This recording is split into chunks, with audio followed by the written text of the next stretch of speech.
My name is Piper Reynolds. I'm 30 years old.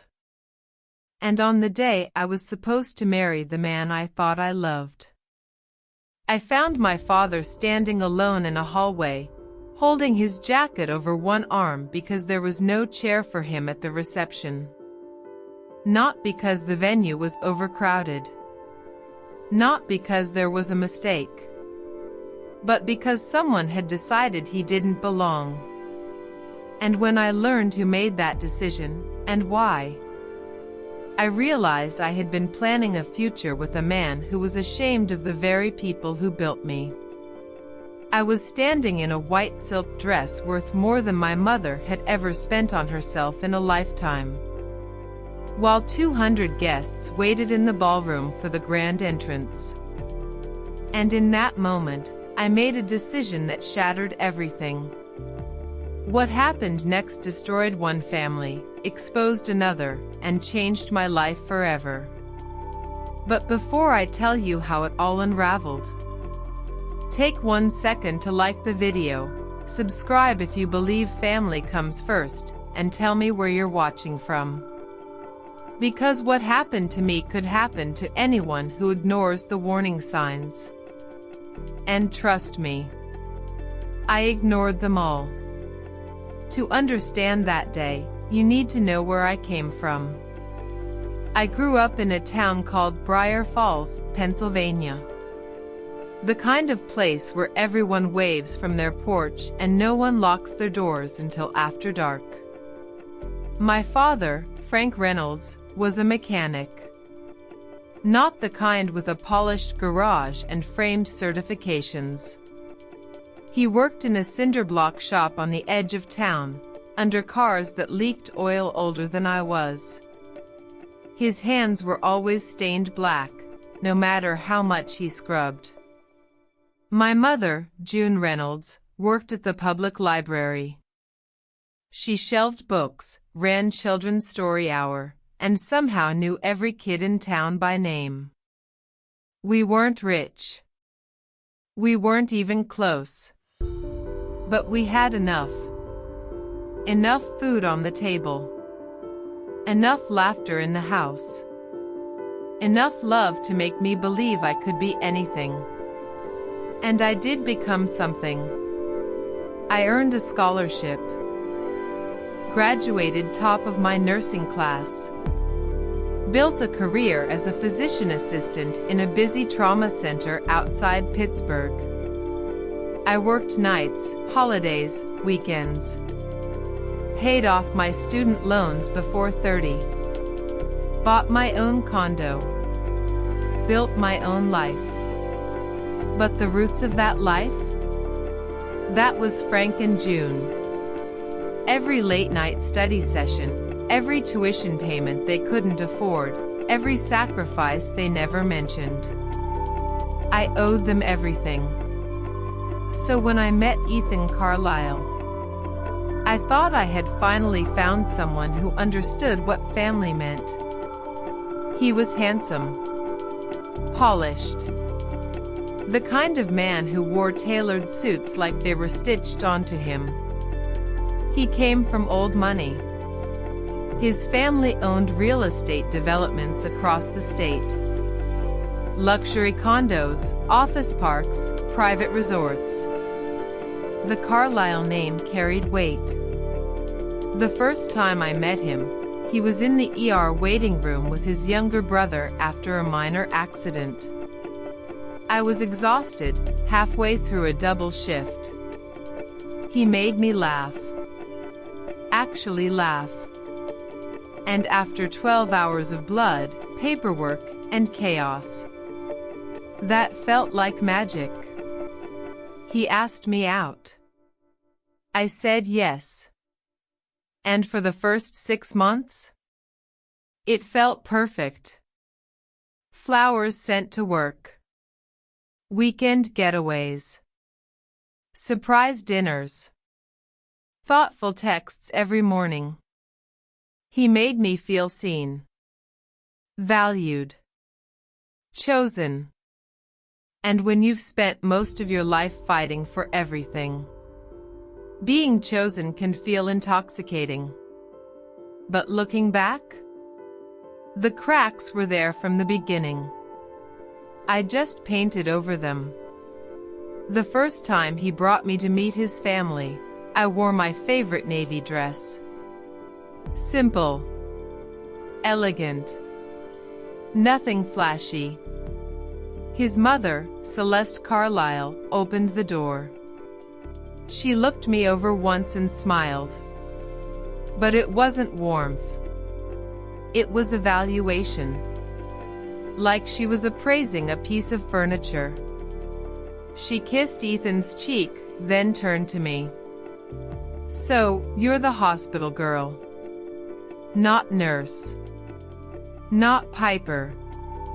The hospital girl." I laughed awkwardly. She didn't. Dinner that night was at a 20-seat mahogany table in a room bigger than my childhood living room. Crystal glasses. Imported wine. Silverware I didn't know how to use properly. And every question they asked me felt less like curiosity and more like an interview. Where did I go to school? Did my parents still live in Briar Falls? What exactly did my father do? Mechanic? Oh. How hands-on. And your mother works in a library? That must be quaint. I smiled through it all. Because Ethan squeezed my hand under the table. Because afterward, he told me not to take it personally. They're just old-fashioned. That was his excuse for everything. Old-fashioned. Traditional. Set in their ways. And because I loved him, I believed him. 2 years later, he proposed. Sunset rooftop. Private violinist. A diamond ring so large it made me uncomfortable. And I said yes. Because despite his family, I believed in him.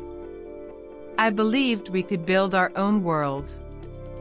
Separate from theirs. That was my mistake.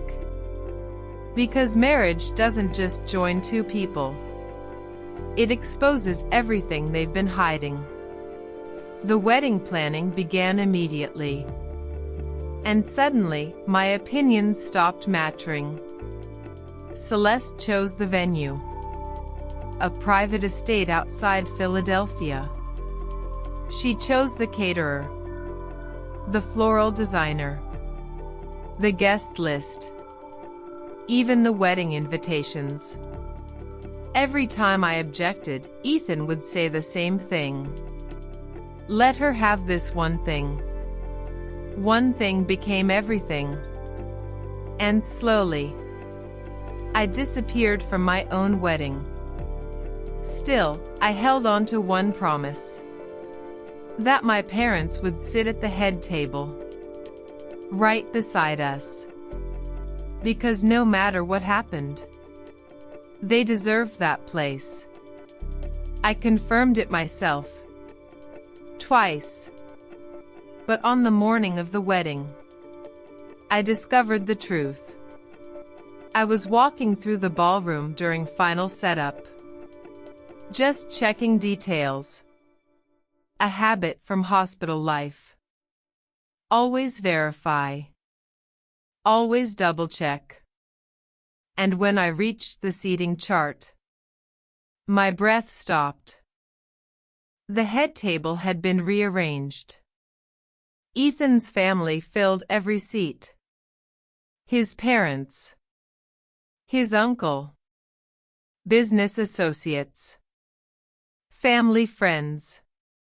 And my parents? They were assigned to table 16.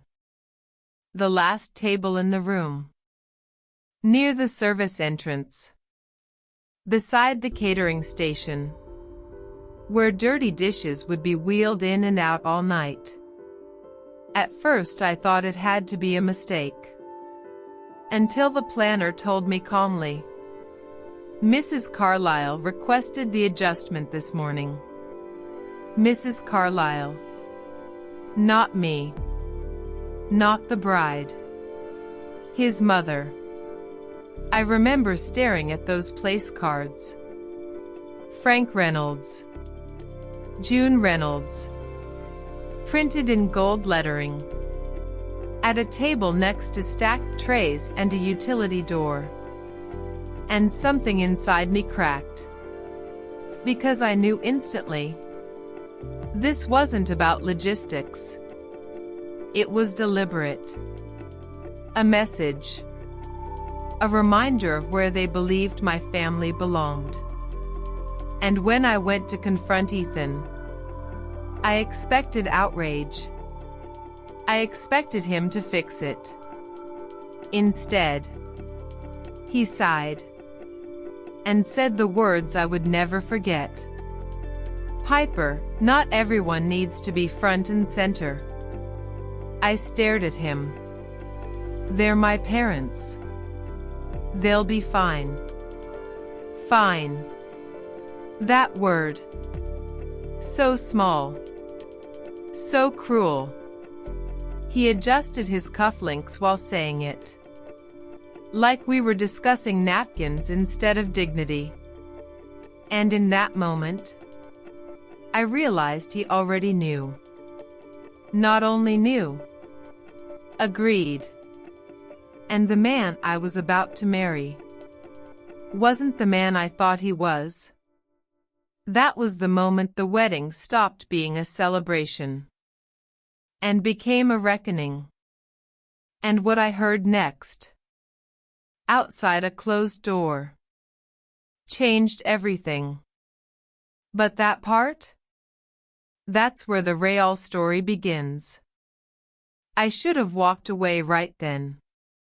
Honestly, I should have taken off the dress, handed back the ring, and left that estate before the first guest even arrived. But shock has a strange way of freezing you. Your body keeps moving while your mind tries to catch up. So instead of leaving, I stood there, still, holding the edge of my veil in one hand like it was somehow keeping me upright. And Ethan? He kissed my forehead and said, "Don't make this bigger than it is." Then he walked away. Like I was the problem. Like I was overreacting. I watched him disappear down the hallway, and for the first time in 2 years, I saw him clearly. Not as the charming, attentive man who sent flowers. Not as the fiancé who memorized my coffee order. But as someone who had spent our entire relationship teaching me to accept disrespect in polished packaging. And I had mistaken it for compromise. That realization hit me harder than anything. Because betrayal from strangers is expected. Betrayal from the person you trusted enough to build a future with? That kind leaves a mark. I needed air. I slipped out of the bridal suite and walked down the side corridor that led toward the service wing. The estate was massive, marble floors, chandeliers, walls lined with portraits of people who looked like they'd never heard the word struggle. Everything about that place screamed status. And suddenly it all felt suffocating. That's when I heard voices. Low. Urgent. Coming from a partially closed office door. I recognized one instantly. Celeste. And the other. Ethan. I should have kept walking. But then I heard my name. And every instinct told me to stop. So I did. I stood in the hallway, heart pounding, hidden just beyond the doorway. And I listened. She noticed the seating chart, Ethan said. His tone was irritated, not concerned. Celeste gave a short laugh. Well, of course she did. The girl's observant. That's what happens when you marry beneath your class, you get sharp survival instincts. I felt my stomach twist. Ethan didn't correct her. Didn't defend me. Nothing. Then he said, just keep things calm until the ceremony. After that, it won't matter. I froze. After that? Celeste lowered her voice. It matters if she signs before the honeymoon. There was a rustling of papers. Then Ethan said something that turned my blood cold. She'll sign. She trusts me. I pressed closer to the wall. Celeste spoke again. And once the merger is finalized, her hospital shares transfer automatically under marital property. Hospital shares? What? I frowned, confused. Then I remembered. 3 months earlier, my trauma center had been bought out by a larger healthcare corporation. As part of a retention package, senior medical staff, including me, were given equity incentives. At the time, I barely thought about it. Just numbers on paper. But if the company expanded, as projected, those shares would be worth millions. I'd told Ethan about it once over dinner. Casually. Proudly.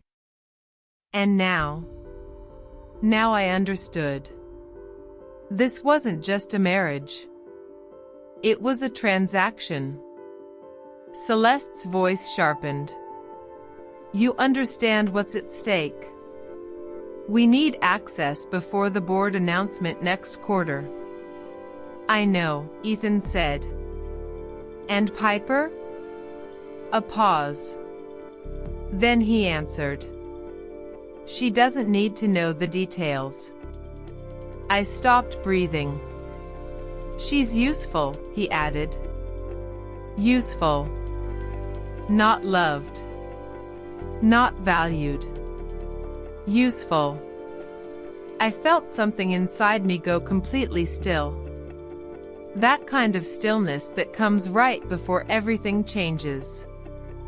Celeste asked, and if she resists? Ethan laughed. Actually laughed. She won't. She's emotional, but predictable. Her weakness is loyalty. That sentence hit harder than anything else. Because he was right. My loyalty had blinded me. I stepped away from the door. My hands were shaking. Not from heartbreak anymore. From clarity.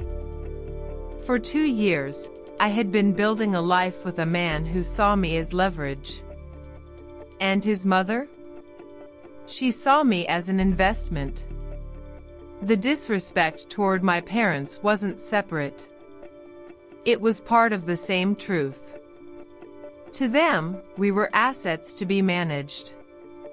Status to be controlled. And suddenly every moment from the past 2 years rearranged itself into a new picture. The expensive gifts.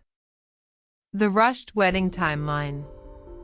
The insistence on legal paperwork before the honeymoon. The conversations about financial planning. None of it was about partnership.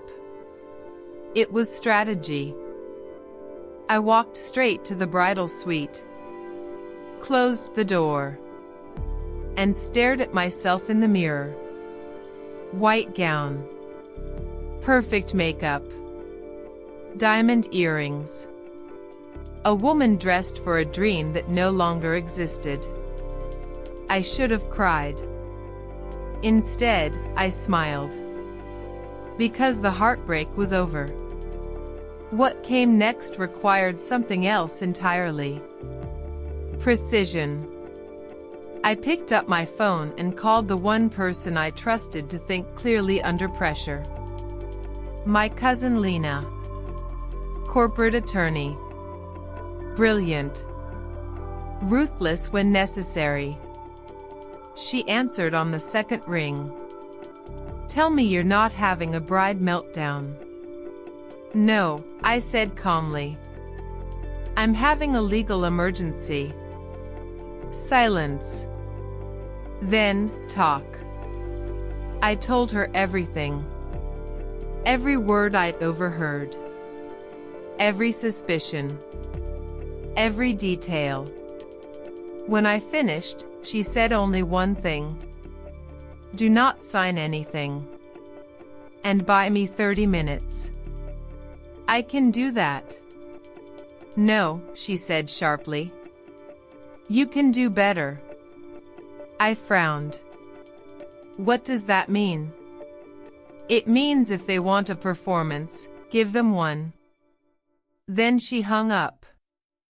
And for the next 30 minutes, I prepared. I removed my veil. Changed into the second pair of heels I'd packed. And rewrote the script of the day. Because if the Carlyle family wanted a show, I would make sure it was unforgettable. Guests began filling the ballroom. Music played. Champagne flowed. Everyone assumed the delay was typical wedding chaos. No one knew the bride was no longer planning to marry the groom. At exactly 4:20, my father knocked softly on the suite door. "Pumpkin?" I opened it.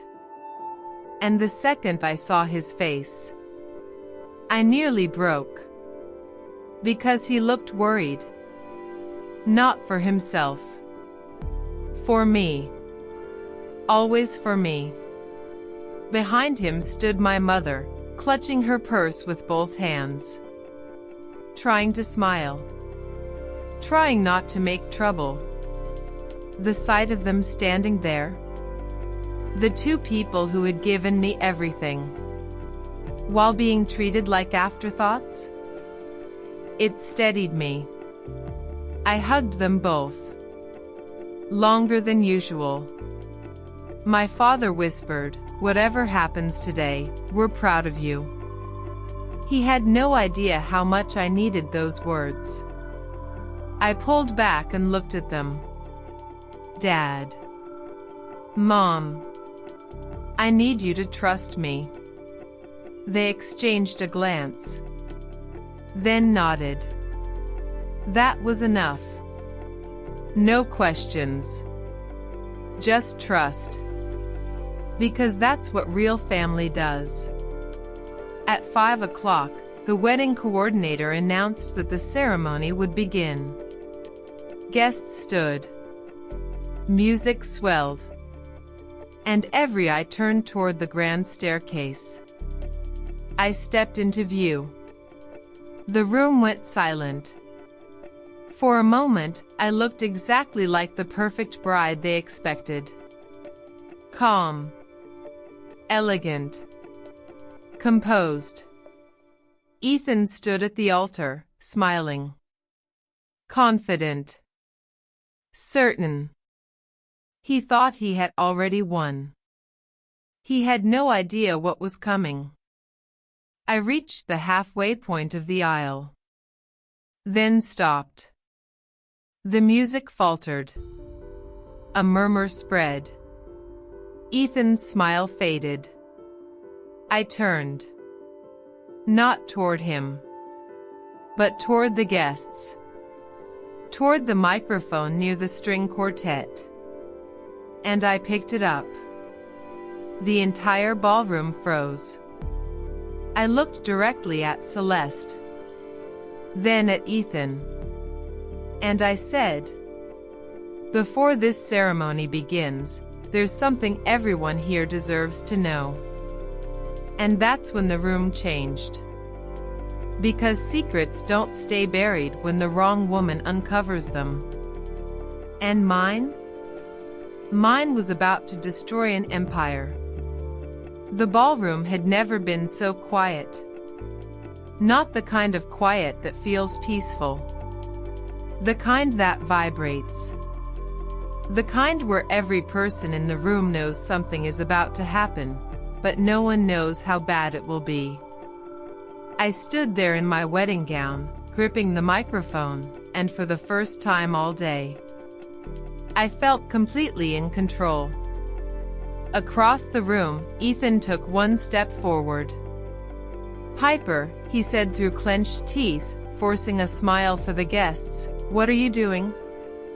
I turned to him slowly. What I should have done the moment I realized who you really are. The guests exchanged nervous glances. Celeste rose from her chair. "Enough of this," she snapped. "This is clearly pre-wedding stress." I looked directly at her. "No, Celeste. Stress is planning a wedding in 6 months. What I'm feeling right now is clarity." That got their attention. I could see it. The shift. The unease. The realization that this wasn't some emotional bride speech. This was something else. I faced the crowd. "Thank you all for coming to celebrate what was supposed to be the happiest day of my life." A few awkward laughs. No one knew whether to clap. "I'd like to begin with a short story." Ethan started toward me again. "Piper, stop." "Don't," I said firmly. And for the first time in our relationship, he actually did. I continued. 2 years ago, I met a man who convinced me he loved me. He told me we were building a future together. A partnership. A family. I paused. Turns out, it was a business strategy. Gasps. Small, but real. Celeste looked toward the coordinator as if expecting someone to cut the microphone. But no one moved. Because curiosity had already taken over. I reached into the side fold of my dress and pulled out my phone. I recently overheard a conversation between my fiancé and his mother. The room stiffened. Ethan's face drained of color. "Piper." I hit play. His voice echoed through the ballroom. "She'll sign. She trusts me." Then Celeste. "And once the merger is finalized, her hospital shares transfer automatically under marital property." You could feel the oxygen leave the room. The recording continued. "She's useful." Then silence. Absolute silence. I lowered the phone and let it settle. Every guest was staring at them now. Not me. Them. Because truth has a way of redirecting attention. Ethan rushed forward. That was taken out of context. I tilted my head. Which part? The financial manipulation? Or the part where you called me useful? He opened his mouth. Nothing came out. Exactly. Celeste recovered faster. She always did. She stood tall, chin lifted, voice cold. "You had no right to record a private conversation." I smiled. "And you had no right to plan to steal from me under the disguise of marriage." A few people in the audience shifted uncomfortably. Others looked disgusted. One older man near the front quietly removed his napkin and set it on the table like he'd seen enough. But I wasn't done. Not even close. Since transparency matters today, I said, I'd also like to mention the prenuptial agreement your legal team pressured me to sign yesterday. More whispers. I reached into my bouquet, yes, bouquet, and pulled out folded documents. Because I had planned for this. According to Clause 12, any growth in premarital financial assets tied to shared ventures would be managed jointly. I looked around the room. Sounds harmless, unless you know a major hospital acquisition is about to triple in valuation. Now even the business associates looked uneasy. Because they understood exactly what that meant. Lena entered the ballroom at that exact moment. Perfect timing. Sharp navy suit. Briefcase in hand. Confidence in every step. She walked straight toward me like this was a courtroom, not a wedding. And honestly, at that point, it kind of was. She took the microphone. My name is Lena Brooks, legal counsel for Piper Reynolds. That sentence alone caused another wave of murmurs. After reviewing the proposed marital contracts, we identified multiple provisions designed to redirect control of Ms. Reynolds' independent financial interests under misleading language. She looked toward Ethan, which, under Pennsylvania law, could support claims of fraudulent inducement. That landed hard. Because now it wasn't emotional drama. It was legal exposure. Ethan's father stood abruptly. This is absurd. Lena didn't blink. We've already submitted copies of the documents and recordings to our firm's litigation team. Silence. Then she added, and to the healthcare board reviewing pending executive partnerships. That one shattered them. Because suddenly this wasn't just a ruined wedding. It was a threat to their business reputation. And reputation was everything to the Carlyles. Celeste took one shaky breath. For the first time all day, I saw fear. Real fear. Ethan turned to me, dropping the polished image completely. You're making a mistake. No, I said quietly. I'm correcting one. Then I handed him the engagement ring. Not tossed. Not dramatic. Just placed it in his hand. Like returning borrowed property. And I said the words that would echo in that ballroom for years. I would rather walk alone in truth than stand beside you in luxury built on lies. Then I turned and walked down the aisle. But not toward the altar. Toward my parents. My father's eyes were glassy. My mother was openly crying. I took both their hands. And together we walked out. Not as people who had been humiliated, but as people who refused to stay where they weren't respected. Outside, photographers were already gathering. Guests were leaking details. Phones were out. The story was spreading in real time. And as we stepped into the evening light, I felt something I hadn't expected. Relief. Pure, overwhelming relief. Like I had finally taken off something too heavy to carry. My father squeezed my hand. You okay? I looked at him. Really looked at him.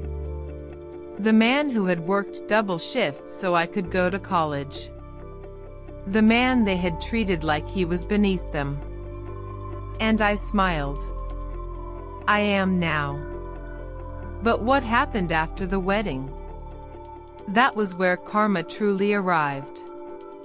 Because the Carlyles didn't just lose a bride that day. They lost far more than they ever imagined. And when the truth about their empire surfaced, it brought everything crashing down. The next morning, I woke up in my childhood bedroom. The same pale blue walls. The same creaky floorboard near the closet. The same handmade quilt my mother stitched when I was 16. For the first time in months, maybe years, I slept without anxiety. No schedules. No expectations. No pretending. Just silence. And somehow, that silence felt louder than the wedding ever had. My phone had been buzzing since dawn. Texts. Missed calls. Voicemails. Unknown numbers. Journalists. Friends. People I hadn't heard from in years.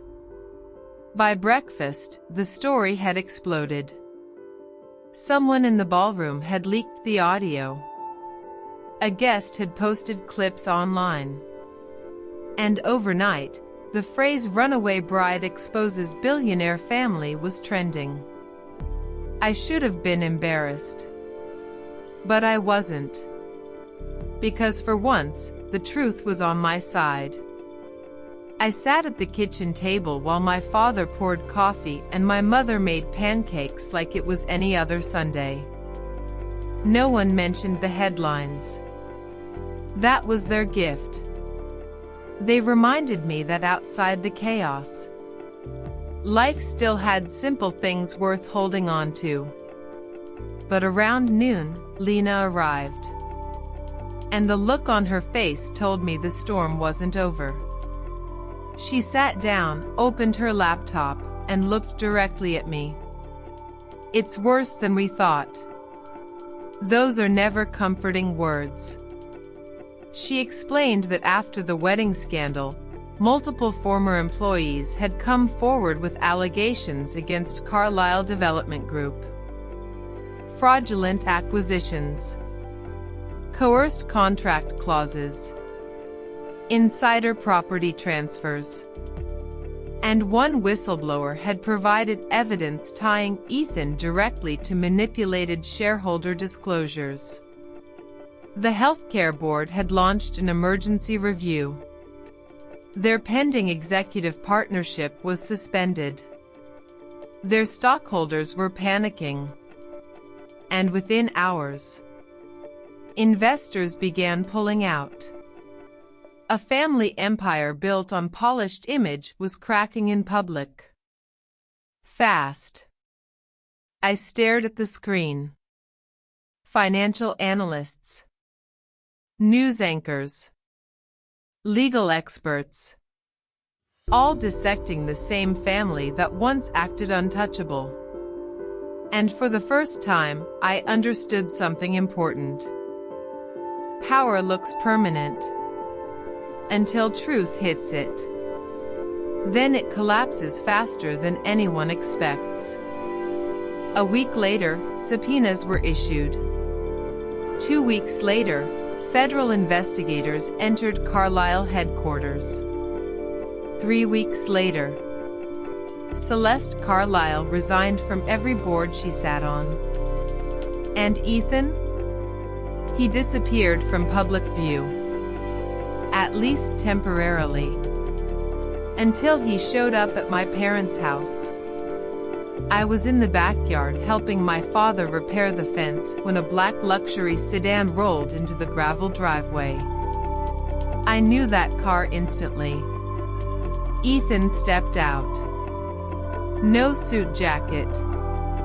No polished confidence. Just exhaustion. He looked like someone who hadn't slept in days. My father stood up beside me. Silent. Protective. Ethan approached slowly. "Can we talk?" I folded my arms. "There's nothing left to discuss."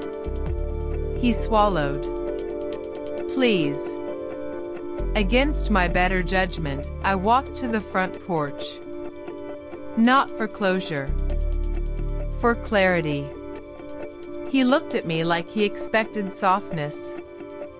Like history might still work in his favor. But he was looking at a version of me that no longer existed. "I was wrong," he said. A classic beginning. I let my family influence me. I almost laughed. "You made your own choices."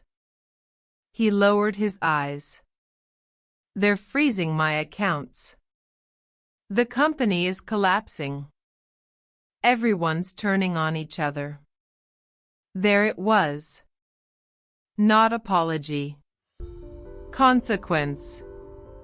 And suddenly I understood why he came. He needed something. Always. I came because he hesitated. "I thought maybe you could help." I stared at him. "Help? With the board? With your legal team? If you made a statement?" I held up my hand. "No." He stepped closer. "Hyper, I loved you." I met his eyes. "No. You loved what I represented." That hit him. Because it was true. And truth has a way of sounding sharper when spoken calmly. He looked around at the small porch, the chipped railing, the hanging flower baskets my mother cared for every spring. Then he said quietly, "I threw away something real." That was the first honest thing I'd heard from him in months. And maybe in another life, I would have felt satisfaction. But all I felt was distance. Because some damage changes the emotional landscape forever. I opened the door and said one final thing. "You had a chance to build something honest. You chose greed." Then I closed the door. And that chapter ended. For good. Months passed. The investigations deepened. Carlyle Development filed for restructuring. Several executives were charged with financial misconduct. Celeste retreated into private silence. And Ethan became a cautionary headline. But my story? Mine moved forward. The hospital shares I had nearly signed away increased in value exactly as projected. I sold part of them strategically and used the funds to create something new. A scholarship foundation. For students from working-class families pursuing careers in healthcare. Named after Frank and June Reynolds. Because if anyone deserved to have their legacy honored, it was them. The first year, we funded 6 students. By year 3, that number grew to 42. Lives changed. Dreams launched. And every time I handed a scholarship letter to someone who thought they'd never have a chance, I remembered exactly why I started. Because wealth should open doors, not be used to lock them. On the Foundation's 3rd anniversary, we hosted a gala. A real one. Elegant, meaningful, filled with people who cared about impact, not image. I stood on stage in a midnight blue dress. Not white. Never white again. And I looked out at the audience. Students. Families. Doctors. Teachers. Community leaders. My parents in the front row. Proud. Radiant. Exactly where they belonged. I told them the truth. That everything began with betrayal. But it ended with purpose. And that the worst day of my life became the beginning of my best one. After the speech, my father hugged me and whispered, "You turned pain into something beautiful." That stayed with me. Because that's what healing really is. Not forgetting. Not pretending. But transforming. Years later, when people asked if I regretted what happened, I always gave the same answer. No. Because being loved by the wrong person taught me to value the right ones. And losing a future built on illusion made room for a life built on truth. That wedding day didn't ruin me. It revealed me. And that was the greatest gift hidden inside the betrayal. If there's one lesson in my story, it's this. Never confuse status with character. Never trade dignity for comfort. And never stay where your worth is measured by what others can gain from you. Real love never requires you to shrink. Real family never asks you to earn your place. And real success means building something that lifts others, not something that only benefits you. If this story meant something to you, comment below. Truth over luxury. And if you believe karma always finds its way home. Like this video, share it with someone who needs the reminder, and subscribe for more unforgettable stories. Because sometimes the biggest blessings arrive disguised as heartbreak. And sometimes, walking away is the moment your real life begins.